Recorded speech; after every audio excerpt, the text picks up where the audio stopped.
sa inyo mga badi. Wala tayong gawa ngayon, kaya ang naisipan kong asikasuhin ay itong karburador. Galing pa ito ng San Narciso, Quezon. Ang problema raw nito ay matakaw sa gasolina. At saka nung aking mapansin,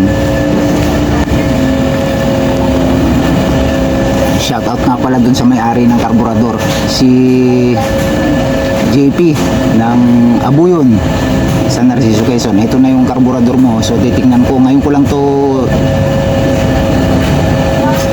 take upin simula nung galing kami dyan.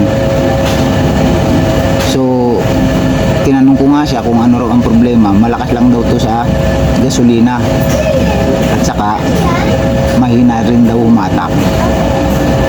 So ang una ko napansin dito sa karburador niya, mga badi, itong ang tawag dito choke flap. Ito. Yan tawag namin dyan sa mga ano na, ito yung tinatawag na butterfly. Yan, kung mapapansin nyo, ito. Dali yan. Ito, yan o. Yan, gumagalaw na yan. Tawag dyan, choke flap. Pero sa aming mga mekaniko na maliliit lang ang pwesto ba, tawag namin dito butterfly. Kasi mukhang paru-paro to mukhang paru-paro. So kapag itong choke flap na ito, yan, nakabukas ng ganyan, ito yung isa sa dahilan na malakas yan sa gasolina. Kailangan kasi ito nakasara. Hindi naman saradong sarado, hindi, may ano yan may sukat kung gaano siya nakasara. Ayan, ganyan, ganyan, ito. At napansin ko rin, puro loose na yung mga, ayan, loose na. So hindi na talaga siya accurate. Kaya tingnan natin kung may magagawa tayong paraan. Pero tingin ko dito sa karburador na to, okay pa At ang pangalawang titingnan ko rin, na isa sa dahilan kung bakit matakaw sa gasolina, tingnan natin yung power valve. At saka isa pa dito rin, kung kasi sabi niya humahinang humatak, kasi palagay ko dito, kasi yung wiring niya putol so ito hindi na nagana. Kasi ito valve din to, valve, check valve. So kung hindi na nagana to, nagsasara yung pasok ng gasolina papunta sa karburador. So nakukulang siya sa supply. Kasi tingnan mo, putol na yung wiring niya. Ayan na, naputol na nga, diba? So bubuksan natin, titingnan ko kung ano ang meron dun sa power valve na tinatawag. Yun yung tinatawag ng iba jet, power jet. Yung tawag namin dyan power valve, kasi siya yung nagbibigay ng extra power sa karburador, lalo na kung kargado ka at saka yung paahon. So bubuksan ko, titingnan natin, papakita ko sa inyo kung ano yung counting naintindihan ko tungkol sa power valve. So bubuksan ko muna. So palagay ko nabuksan na rin tong karburador na to kasi kulang na ng isang tornilyo kulang na. Tingnan natin kung hindi pa tayo ng venue mga badi, kasi akala ko kasi ulan kaya doon ako sa loob ng bahay. Kaso lang siyempre titipid tayong kuryente. Dito hindi na kailangan kuryente, maliwanag naman. So nabuksan ko na yung karburador, at ito nga ang kung mapapansin nyo, pakita natin, tingnan natin kung ano meron itong karburador. Ayan puro, tingin ko rito parang ano na anong tawag dito, malaki na ang sinakripisyo nitong karburador na to. Kasi sa dumi pa lang makikita mo na talagang hindi na nakatikim halos ng linis to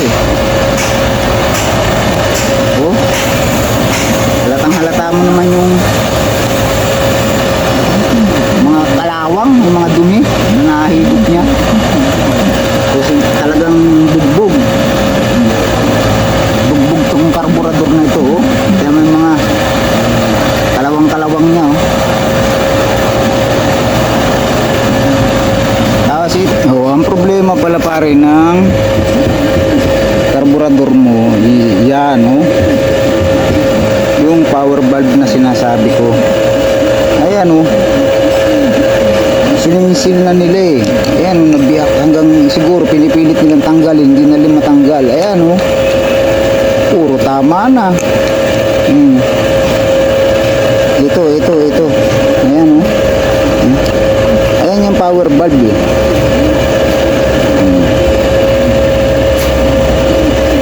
Ayun, wala na, eh. Ewan ko lang kung paano ko matanggal to. Ito naging problema niya. Ito. Pinipilit nilang tanggalin hanggang sa sinisil na nila dyan, oh. Ang laki na ng biyak, eh. Ayan, oh.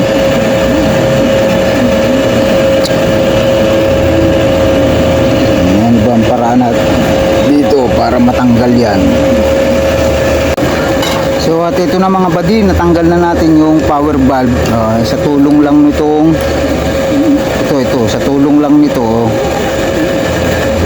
pinalo lang natin ng konti.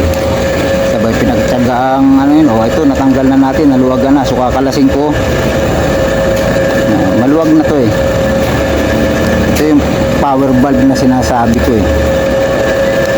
Kalasin natin, medyo mahirap lang ikutin kasi nga basag na, eh.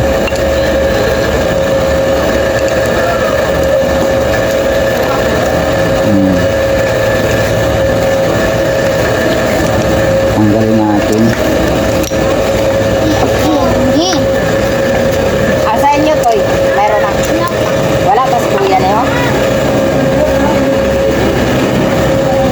So ito yung power valve na sinasabi ko, mga padi. Ayan, parang may valve siya dyan na maliit.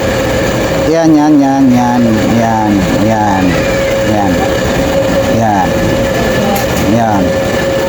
So itong power valve na ito, mga buddy, nakatutok to dito. Dito sa, yan yung stick na yan, nakatutok yan dyan. Yan, nakaganyan, bali yan, nakaganyan, ha. Sample lang to, yan, ganyan. Ito, kapag yung maliit na ito, itong yung ano na yan, nakataas, nakaangat, sarado yan, walang pumapasok na gasolina dyan, nakasarado yan. May maliit na butas yan dyan, hindi, sarado. Yan. Ayun, nakikita nyo yung butas sa gilid. Ito. Andal lang, ha, para makita nyo ng maigi. Tuturo ko sa inyo, yung butas na yan, ha. Walang maliit na butas, eh. Ito itong susi, gamitin natin. Ayan sa power valve na ito, ayan may butas na maliit. Ito to, yung butas na maliit na yan. Yan, kung mapapansin nyo, dilim, eh. Ayan may butas yan, may butas to, maliit. Pangit kasi nitong sir. Yan. May butas na maliit na yan. Yan. Ay, ito yung butas na yan. Kaya may butas yan dyan. Kapag ang makina natin ay naka-minor, ito tataas to. Kumbaga, siyempre nakababa yan, eh. Nakaganyan yan, nakatutok, ha. Pag umandar siya, magkakaroon ng vacuum, hihigupin niya, ito aangat. Yan. Aangat yan, aangat kasi taas baba yan, eh. Yan. Mahirap. Yan, ganyan. Maangat yan. Pag umandar, aangat yan. Pag umangat yan habang naka-minor tayo, ito naman power valve natin, nakataas din yung ito, yung maliit na yan, yung titi na yan. Nakaangat din yan. Pag yan ay nakaangat, sarado yan. So hindi walang papasok na gasolina dito papunta doon, sarado yan basta nakaangat. Kapag tumatakbo naman tayo, so siyempre tumataas na yung RPM ng makina mo, bababa, itutulak naman niya to. Ito itong maliit na to, itutulak niya yan. Itutulak niya. Ito. Oras na bumaba yan at itulak niya ito, mag-o-open yan. Saka ngayon papasok yung gasolina sa butas na ito, yung maliit na butas na yan. Kaya ito nagiging power valve kasi kaya power, ito yung nagbibigay ng extra power doon sa karburador. Lalo na kung paahon kayo o kargado. Basta naka-RPM na, kung may malakas na yung ano ng makina mo, ito bababa yan, bababa. Itutulak niya ito pababa. Ito. Itutulak niya ito pababa. Pag tulak niya yung pababa, ibig sabihin bukas yan. Bukas yung power valve natin yan. Papasok ngayon yung gasolina dyan sa maliit na butas. Ay na, nahulog. Dyan sa maliit na butas na yan. At yan ang magbibigay ng extra power doon sa ating karburador makina. So ito ngayon, kapag kaya number ano rin to sa takaw ng gasolina kasi gaya nga nito nasira, lagi itong nakabukas. Lagi itong nakabukas. Hindi nagsasara. So, kung sinasabi mong overflow, hindi nag-overflow. Dito dumadaan yung gasolina.